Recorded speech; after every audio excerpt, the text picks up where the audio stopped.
Hello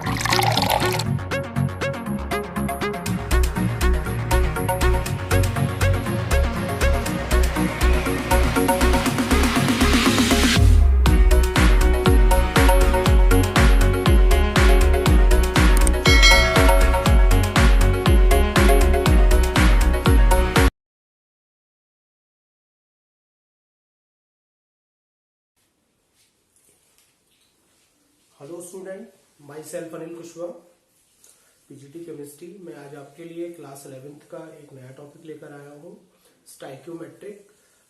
stoichiometric ये हमारा एक कैलकुलेशन वाला पार्ट है और इस पार्ट को समझने, और ये सारा पूरा टोटली पार्ट न्यूमेरिकल ओरिएंटेड है। न्यूमेरिकल्स मोस्टली डिजाइन होते हैं यहाँ से, ठीक है। लेकिन हम स्टाइक्योमेट्रिक क्यों यूज कर रहे हैं? पहले तो मेरे पास ये क्वेश्चन आता है कि हम स्टाइक्योमेट्रिक यूज क्यों कर रहे हैं। चलिए मैं आपको बता देता हूँ। आपकी जितनी भी रिएक्शंस होती हैं उनके अंदर दो पार्ट होते हैं, ठीक है। आपकी जितनी भी रिएक्शंस होती हैं, कोई भी केमिकल रिएक्शंस होती है, उनके अंदर आपके पास दो पार्ट होते हैं, एक रिएक्टेंट होता है और एक होता है प्रोडक्ट, ठीक है। एक होता है रिएक्टेंट और एक होता है प्रोडक्ट, ठीक है।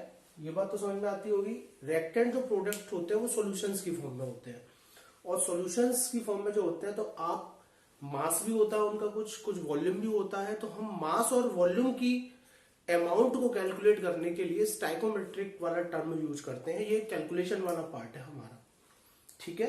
चलिए, तो ये बात तो क्लियर हो गई कि हम मास और वॉल्यूम कैलकुलेट कर रहे हैं यहाँ से, और कुछ नहीं करना चाहते हैं, क्योंकि जनरली आपके सॉल्यूशंस की फॉर्म में आपकी रिएक्शंस होती हैं, मास और वॉल्यूम इन्वॉल्व रहता है। तो यहाँ पे प्रॉब्लम्स कैसे डिजाइन होंगी, पहले तो ये बात आ जाती है हमारे सामने कि भाई यहाँ पे प्रॉब्लम कैसे डिजाइन होंगी, ठीक है। देखिएगा ध्यान से।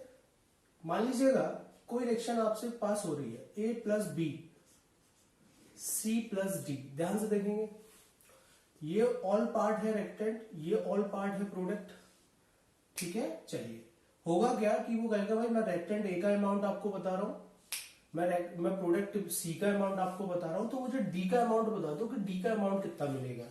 ऐसे प्रॉब्लम डिजाइन हो सकती है। फिर सुनिएगा, वो आपसे ये कह सकता है कि अच्छा चलो मैं ए का वॉल्यूम आपको दे रहा हूं, मैं बी का वॉल्यूम आपको दे रहा हूं, तो सी का वॉल्यूम कितना होगा। इस तरीके से प्रॉब्लम डिजाइन हो सकती है वॉल्यूम के रेस्पेक्ट में, ठीक है। या वो ये कह सकता है कि भाई मैं ए का मास दे रहा हूं, बी का मास दे रहा हूं, तो सी का वॉल्यूम कितना होगा या डी का वॉल्यूम कितना होगा। इस तरीके से प्रॉब्लम डिजाइन होगी, ठीक है। मतलब एक चीज दी जाएगी, दूसरी चीज पूछी जाएगी। रिएक्टेंट का अमाउंट दिया जा सकता है तो प्रोडक्ट का पूछा जा सकता है, प्रोडक्ट के किसी भी कंपोनेंट का पूछा जा सकता है, ठीक है ना। रिएक्टेंट दे के प्रोडक्ट दे के रिएक्टेंट्स पूछा जा सकता है ना। तो ज्यादा प्रॉब्लम नहीं, लेकिन ये जनरली सारी प्रॉब्लम्स, ये आपकी जितनी भी प्रॉब्लम्स है, ये सारी डिपेंड करती हैं रिएक्शंस पे। आपको रिएक्शंस आनी चाहिए, दो चार फेमस रिएक्शंस पे ही न्यूमेरिकल्स प्रॉब्लम डिजाइन होती है मोस्टली, लेकिन आपको रिएक्शंस आनी चाहिए। बिना रिएक्शंस के मैं काम नहीं कर पाऊंगा, मैं फिर बता दूं। इसे पॉज करके थोड़ा सा नोट कर लीजिएगा। चलिए, मैंने आपसे कहा था कि बिना रिएक्शंस के नहीं हो सकता, तो कुछ रिएक्शंस मैं सिखा दे रहा हूं, कुछ नोट करा दूंगा जिनकी आपको आवश्यकता पड़नी है। कंबंशन इक्वेशंस की बात करते हैं। हाइड्रोकार्बन का कंबंशन फॉर्मूला पहले मैं लिख देता हूं क्योंकि इसकी आवश्यकता पड़ेगी हमें, ठीक है। मैं एक जनरल लिख देता हूं, CX HY X plus Y/4 O2 XCO2 plus Y/2 S2। This is the combustion equation of hydrocarbon. ये एनी हाइड्रोकार्बन का एक कंबंशन इक्वेशन है, ये आपको याद होना चाहिए। अगर ये याद है तो आप बहुत सारे कंबंशन इक्वेशंस खुद से निकाल सकते हैं, है ना, खुद से निकाल सकते हैं। मान लीजिएगा कोई आपसे मीथेन का कंबंशन इक्वेशंस पूछ लेता है ना, मीथेन का, तो x की वैल्यू 1 है, y की वैल्यू 4 है, आप दे सकते हैं। x की वैल्यू 1 है, y की वैल्यू 4 है, तो लगा दीजिएगा 1 plus 4/4 O2 1 CO2 4/2 S2O। Simply calculate कर लेते हैं थोड़ा सा, एलसीएम आ जाएगा, ये आ जाएगा 2O2 एरो CO2 प्लस के 2S2O। आ गई मेरी बात समझ में, 2S2O। This is the combustion equation of methane.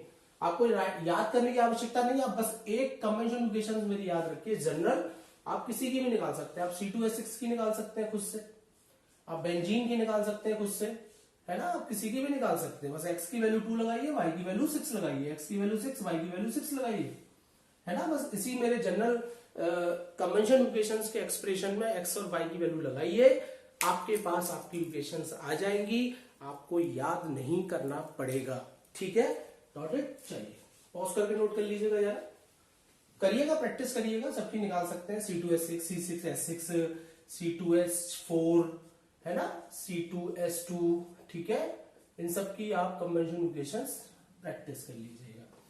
चलिए, तो ये तो कन्वेंशन इक्वेशंस की बात हो गई। इसके अलावा भी कुछ इक्वेशंस हैं जो आपको याद रखनी है, क्योंकि स्टाइकोमेट्रिक की प्रॉब्लम जनरली रिएक्शन बेस्ड होती है सारी। ये बात तो मैं पहले क्लियर कर देता हूं, है ना। फेमस रिएक्शन है लाइमस्टोन को हीट करने की रिएक्शन, हीटिंग ऑफ लाइमस्टोन, आपको मिलेगा CO2 प्लस CaO, है ना, ये याद होना चाहिए, ये इक्वेशन थोड़ी सी फेमस है। Heating of potassium chlorate 2KCl plus के थ्राइस ऑक्सीजन आपको प्रोड्यूस होगा। फॉर्मेशन ऑफ वाटर, है ना, बैलेंस कर लीजिएगा। ठीक है, ये रिएक्शन याद होनी चाहिए। फिर पोटेशियम क्लोरेट की हीटिंग रिएक्शंस पता होनी चाहिए, कैल्शियम कार्बोनेट की रिएक्शंस पता होनी चाहिए। तो कुछ फेमस रिएक्शंस आपको पता होनी चाहिए। चलिए यहीं से शुरू करते हैं, प्रॉब्लम अपनी समझते हैं, कहना क्या चाहता हूं, इसे पॉज करके नोट कर लीजिएगा पहले।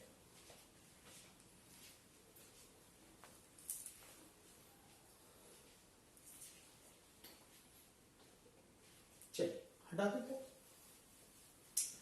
प्रॉब्लम समझिएगा कैसे प्रॉब्लम्स बनने वाली है। मैं एक इक्वेशन लिखता हूं, CaCO3 plus 2HCl arrow CaCl2 plus 2H2O plus CO2 gas. ठीक है, आप इक्वेशंस बैलेंस कर सकते हैं, वैसे इक्वेशन मेरी बैलेंस है, फिर भी कहीं कोई कमी हो तो आपसे चेक कर लीजिएगा। चलिए इस इक्वेशन को ध्यान से देख सकते हैं, सब कुछ बैलेंस है। LHS की वैल्यू RHS की वैल्यू के बराबर होनी चाहिए। इक्वेशंस बैलेंस करना सिखाया जाएगा रेडॉक्स रिएक्शन में, प्रॉपर ऑक्सीडेशन नंबर मेथड से और आयन इलेक्ट्रॉन्स मेथड से। हालांकि ट्रायल एंड एरर मेथड्स भी हुआ करता है, पार्शियल मेथड भी हुआ करता है, लेकिन ये सब इतने अच्छे मेथड्स नहीं है, कुछ ना कुछ एरर शो कर देंगे।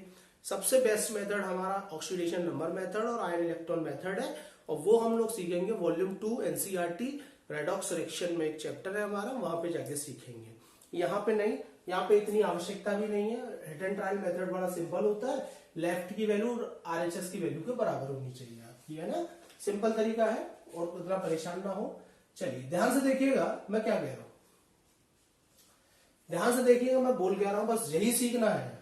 मैंने एक इक्वेशन लिख दी, मान लीजिएगा कैल्शियम कार्बोनेट का 1 मोल है, 1 मोल कैल्शियम कार्बोनेट है, तो 2 मोल कौन है, HCl, this is 2 mole.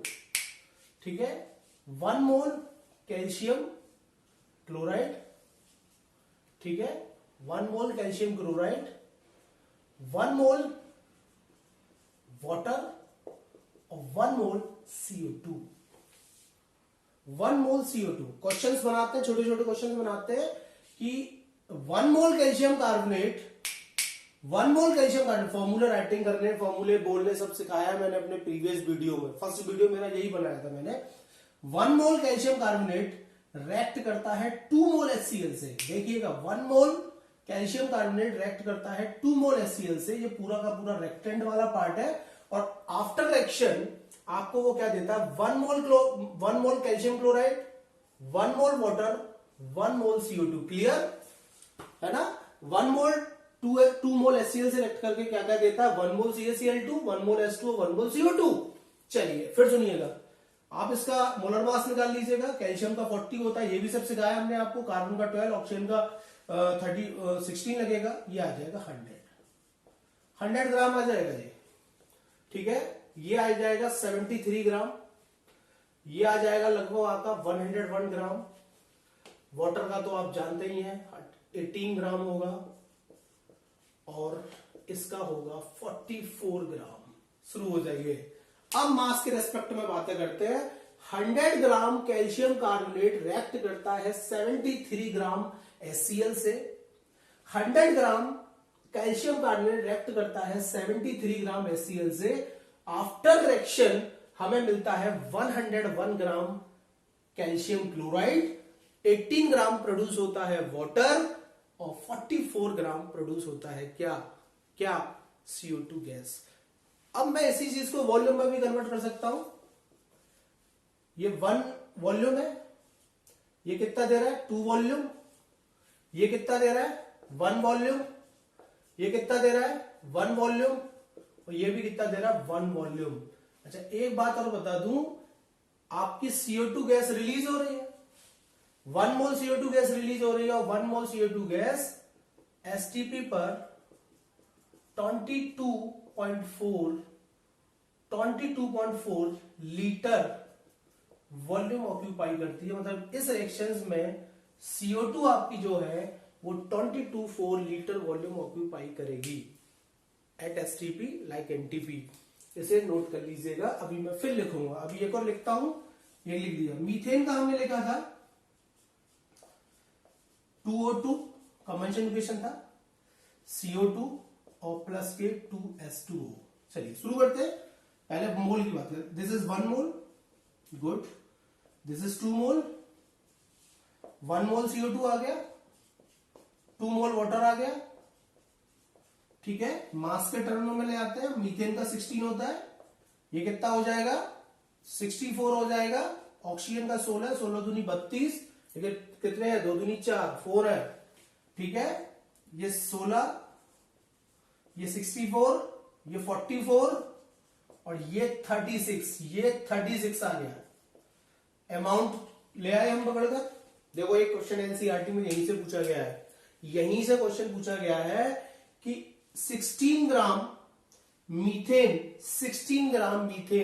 After combustion कितने ग्राम वाटर प्रोड्यूस करता है। देखिए एनसीईआरटी खोलिए, 16 ग्राम मीथेन आफ्टर कंबेंशन कितने ग्राम वाटर प्रोड्यूस करता है, देख लीजिएगा 36 ग्राम।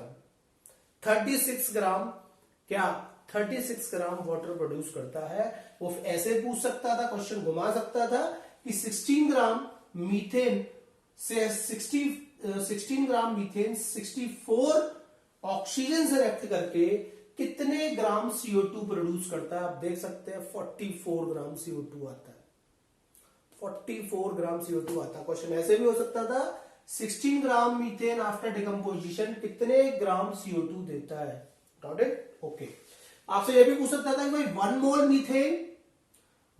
मीथेन आफ्टर कंबेंशन कितने मोल CO2 देता है, 1 मोल देता है। देख लीजिएगा 1 मोल मीथेन आफ्टर कंबेंशन कितने मोल वाटर देता है, 2 मोल देता है। 1 मोल मीथेन आफ्टर कंबेंशन कितना वॉल्यूम ऑक्यूपाई करती है CO2। समझ में आता है कितना वॉल्यूम ऑक्यूपाई करती है CO2 निकल रही है 1 मोल, और 1 मोल CO2 कितना वॉल्यूम ऑक्यूपाई करती है 22.4 लीटर या 22,400। समझ में आता है 22.4 लीटर। क्लियर हो रही है मेरी बात, समझ में आ रही है मेरी बात, समझ में आना चाहिए, आपको आना चाहिए। मेरे समझ में ना आने से कोई फर्क नहीं पड़ता, आपको आना चाहिए। क्लियर हो रही है मेरी बात, सिंपल प्रॉब्लम है, कोई बड़ी लंबी चौड़ी प्रॉब्लम नहीं है। बस रिएक्शंस पता होना चाहिए, उसके मोल्स पता कर लीजिए, उसका अमाउंट निकाल लीजिए, प्रॉब्लम तैयार है। प्रॉब्लम तैयार है। अभी मैं प्रॉब्लम्स बनाऊंगा और प्रॉब्लम्स बनाऊंगा, लेकिन मैंने क्या कहा प्रॉब्लम तैयार है। क्वेश्चन पॉज करके नोट कर लीजिएगा और कराते हैं अभी।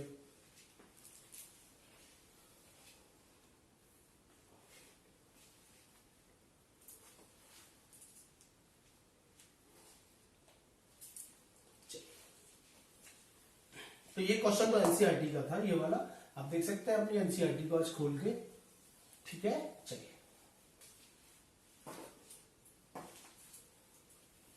एक क्वेश्चन और आया एनसीईआरटी का, CH4 plus 2O2 CO2 plus के 2S2O, ठीक है। ध्यान से देखेंगे, this is 1 mole, this is 2 mole, this is 1 mole, this is क्या 2 mole। 16, 64, 44, 36। अब क्वेश्चन थोड़ा अलग था, अभी इससे पहले क्वेश्चन तो यह था कि 16 ग्राम मीथेन आफ्टर कंबेंशन कितने ग्राम वाटर देता, तो आंसर था 36। अब क्वेश्चन ये है कि 0.5 मोल मीथेन, 0.5 मोल इथेन आफ्टर कंबेंशन कितने ग्राम CO2 प्रोड्यूस करता है। क्वेश्चन समझ में आ चुका होगा।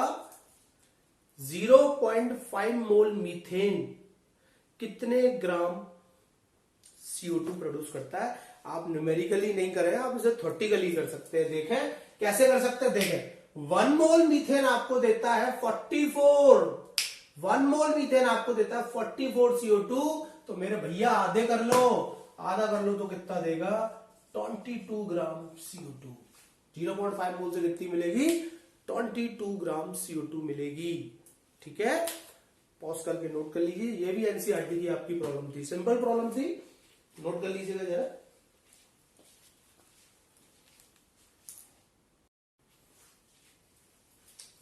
चलिए मैं एक बहुत अच्छा एक न्यूमेरिकल्स ले लेता हूं स्टाइकोमेट्रिक को एनालिसिस करके। स्टाइकोमेट्रिक रिएक्शन बेस्ड प्रॉब्लम्स बना करती हैं। रिएक्शंस आपको पता होनी चाहिए, है ना, थोड़ी सी तो पता होनी चाहिए। वाटर फॉर्मेशन की बात करें तो वाटर की बड़ी फेमस रिएक्शन हुआ करती है H2 plus half O2 to form H2O, है ना। लेकिन हम जनरली रिएक्शन को हाफ मॉलिक्यूल्स में नहीं लेते हैं, तो इसे बैलेंस कर लेते हैं। तो रिएक्शन प्रॉपर हुआ करती है 2H2 plus O2 arrow 2H2O। ठीक है, चलिए ये हमारी हो गई कंप्लीट रिएक्शन, है ना। प्रॉपर मोल आ गए, फ्रैक्शन में नहीं आए, प्रॉपर आ गए। जरा स्टाइकोमेट्रिक वाले पार्ट से करिए। ये कितने हैं 2 मोल, ये कितना है 1 मोल, ये कितना है आपका 2 मोल, ये कितना है आपका 4 ग्राम, ये कितना है 32 ग्राम, ये कितना है आपका 18 ग्राम। समझ में आता होगा, है ना। चलिए ये मेरा 18 ग्राम है। यहीं से भी प्रॉब्लम बन सकती थी कि भैया 2 मोल H2 वाटर के फॉर्मेशन में कितने ग्राम वाटर प्रोड्यूस करेगा, 18 ग्राम। कितने मोल्स आएंगे, 2 मोल। ऐसे क्वेश्चन बन सकते थे, लेकिन क्वेश्चन ये नहीं है। क्वेश्चन मैं बोल रहा हूं क्या है, XO2, X ग्राम O2, X ग्राम O2 0.2 ग्राम H2 से रिएक्ट करके कितना वाटर फॉर्म्ड करेगा। क्वेश्चन ये है कि X ग्राम O2 0.2 ग्राम H2 से रिएक्ट करके कितना वाटर फॉर्म्ड करेगा। वाटर फॉर्म्ड करता है, sorry I am very sorry, X gram O2 0.2 gram H2 से रिएक्ट करके वाटर फॉर्म्ड करता है। वाटर फॉर्म्ड करने में कितने ग्राम ऑक्सीजन का अमाउंट लगेगा। समझ में आ गया, कितने ग्राम ऑक्सीजन का अमाउंट लगेगा। तो मैं शुरू करता हूं। 4 ग्राम हाइड्रोजन है हमारे पास, 4 ग्राम हाइड्रोजन रिएक्ट करता है 32 ग्राम ऑक्सीजन से। ठीक है, 32 ग्राम ऑक्सीजन से। तो मेरे पास कितना है 0.2 ग्राम हाइड्रोजन रिएक्ट करने में कितनी ऑक्सीजन प्रोड्यूस होगी, देख सकते हैं 32/4 इंटू 0.2 सॉल्व कर लेंगे तो 1.6 ग्राम आ जाएगा। 1.6 ग्राम, दिस इज द आंसर। 1.6 ग्राम आ जाएगा। समझ में आता है, 1.6 ग्राम आ जाएगा। यही क्वेश्चन थोड़ा बदल रहा है कि 0.2 ग्राम हाइड्रोजन से कितना वाटर प्रोड्यूस होगा, वाटर का अमाउंट कितना होगा, तो चलो वो भी देख लेते हैं। ठीक है, 4 ग्राम H2 से हमें मिलता है कितना 36 ग्राम वाटर प्रोड्यूस होता है। 4 ग्राम हाइड्रोजन से 36 ग्राम वाटर प्रोड्यूस होता है। तो 0.2 ग्राम H2 से कितना वाटर प्रोड्यूस होगा, तो 36/4 इंटू 0.2 सॉल्व कर ले, ये आ जाएगा 1.8 gram. This is the amount of water and this is the amount of, ठीक है, this is the amount of oxygen. ठीक है, दोनों के अमाउंट आ गए। इस तरीके की प्रॉब्लम्स बना करती है, पॉज करके नोट कर लीजिएगा तुरंत।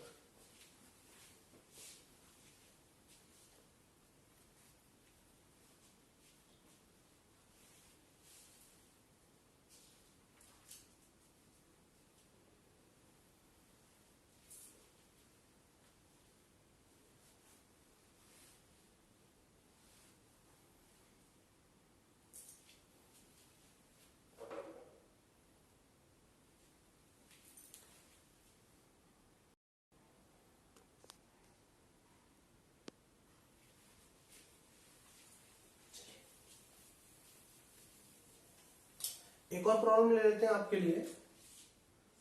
SO2 SO2 गैस है। This is the formation of SO2 gas. Combustion हो रहा है, सल्फर को कंबेंशन किया जा रहा है ऑक्सीजन के साथ। ठीक है, चलिए थोड़ा सा इसके बारे में विस्तार पूर्वक जान लेते हैं। ये 1 मोल है, ये 1 मोल है, और ये आपको देता है 1 मोल SO2। 1 मोल से 1 मोल देता है। ये 32 ग्राम होगा, बिल्कुल सर। ये 32 ग्राम होगा, बिल्कुल सर। ये कितना आएगा, 64 ग्राम होगा।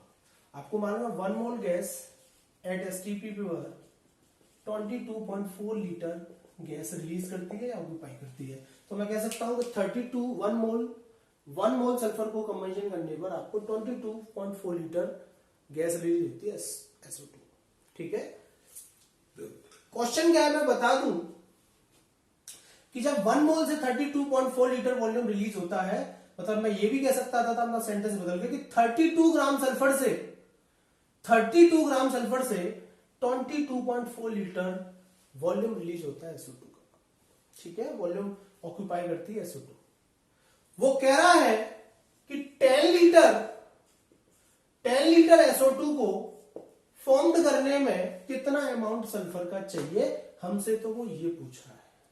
आ गई होगी मेरी बात समझ में। मुझसे पूछ रहा है कि जब 32 के लिए खर्चा होता है इतना, तो 10 लीटर अगर मुझे बनानी हो तो कितना अमाउंट चाहिए सल्फर का। तो कुछ बनिया होते तो दिमाग ऐसे ही लगा लेते कि देखो भाई 32 से मिल रहा है 22.4, ये तो श्योर वैल्यू 15 से कम आएगी, लगा लीजिए सर।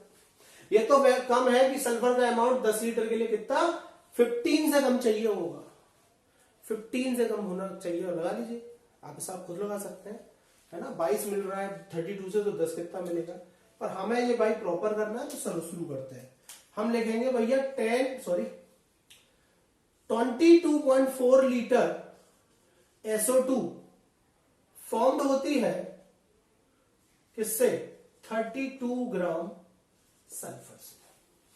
तो 10 लीटर SO2 फॉर्म्ड होगी 32/22.4 इंटू 10, और सॉल्व होकर ये वैल्यू आ जाएगी 14.2 ग्राम sulphur. This is the answer.